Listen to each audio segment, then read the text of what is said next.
Semiosis 101's Season 4's theme focused on 20 questions around developing a semiotic frame of mind.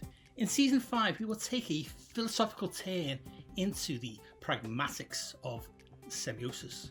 This will help you illustrators and designers to enhance how you visually communicate to your target audience.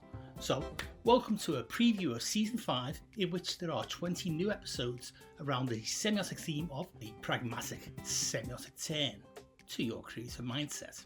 I am Dave Wood, a design educator and researcher. I have been publishing short video episodes on Semiosis 101 to help designers and illustrators to understand how to apply pragmatic semiotic theory to enhance how you visually communicate. This theory is Charles Sanders Peirce's semiotic sign action, Semiosis. This season will also be supported by my new Pragmatic Semiotics book.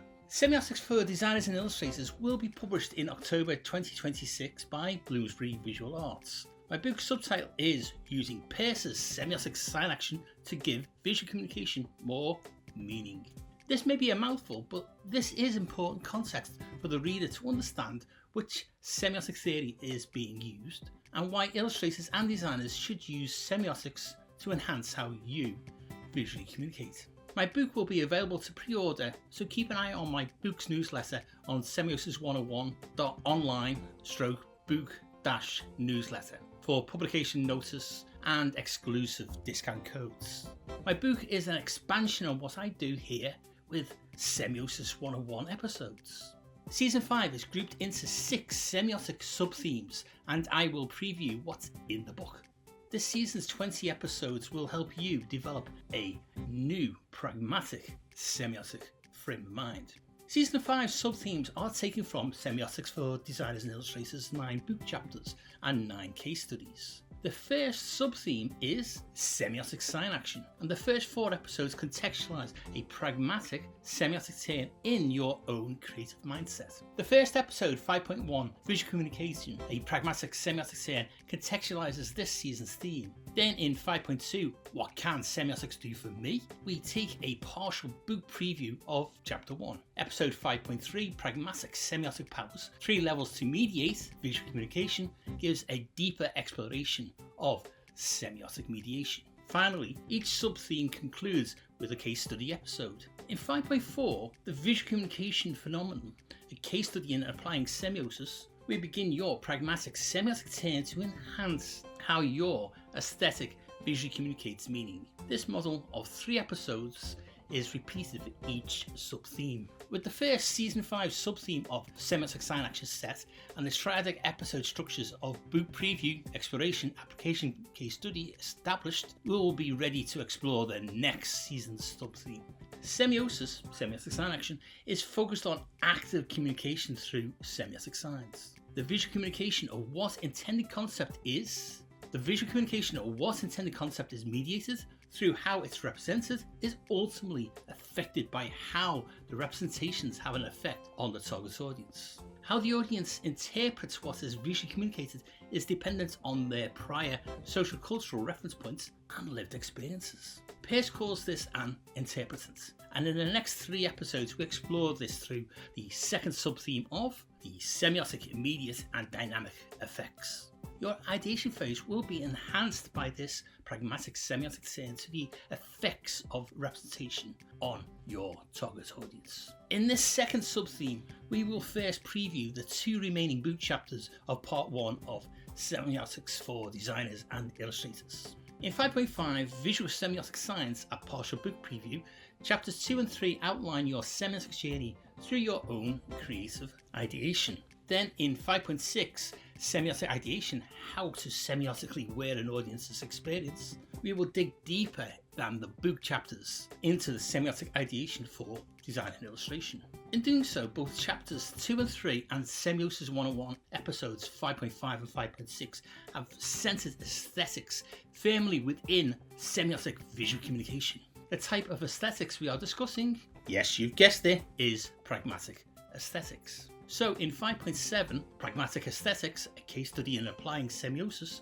we focus on your aesthetic becoming pragmatically proactive by encoding your visual language with semiotic science. As we approach Season 5's halfway point, episodes 5.8 to 5.10 cover the third sub-theme of the 10 semiotic sign classes. This crucial subject forms Chapter 4 in my Semiotics for Designers and Illustrators book and its fourth case study.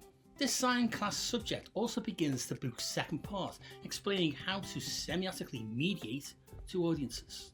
We begin this sub-theme in 5.8 Semiotically Encoding Richer Meaning with a partial book preview of what Chapter 4 explains.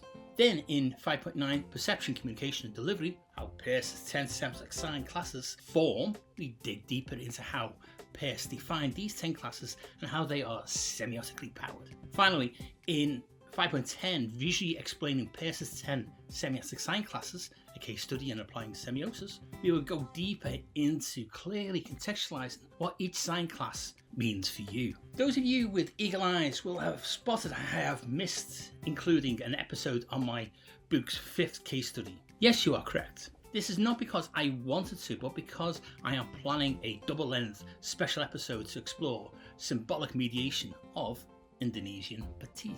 This will be an exclusive Patreon episode, so watch out for that announcement later in 2026. In the meantime, you can become a Semiosis 101 producer on Patreon at any time. As a Semiosis 101 producer, you will receive with your Patreon subscription full access to all exclusive episodes, advanced viewings of all new Semiosis 101 episodes, months ahead of YouTube, plus a named producer credit on Semiosis 101's YouTube videos.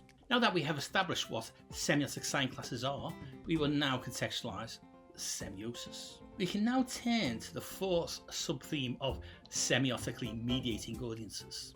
The next three episodes explore chapters 5 and 6 in more depth, which form the second part of my Semiotics for Designers and Illustrators book. In episode 5.11, Building Effective Semiotic Sign Action, a partial book preview, we examine the main points that these two chapters make in regard to semiotically mediating audiences to understand what you are visually communicating. Then in 5.12, Where an Experience, using audience personas in semiotic ideation, we have a full episode on developing semiotic audience personas to help your ideation. Finally, in 5.13, Navigating the Minefield of Creative Decisions, a case study in applying semiosis, we spotlight the two how and how visual communication case study examples. These episodes bridge the contextualization of theory with applying it into practice. The next three episodes expand on how chapters 7 and 8 explore the pragmatic semiotic process with practical design methodologies you can use.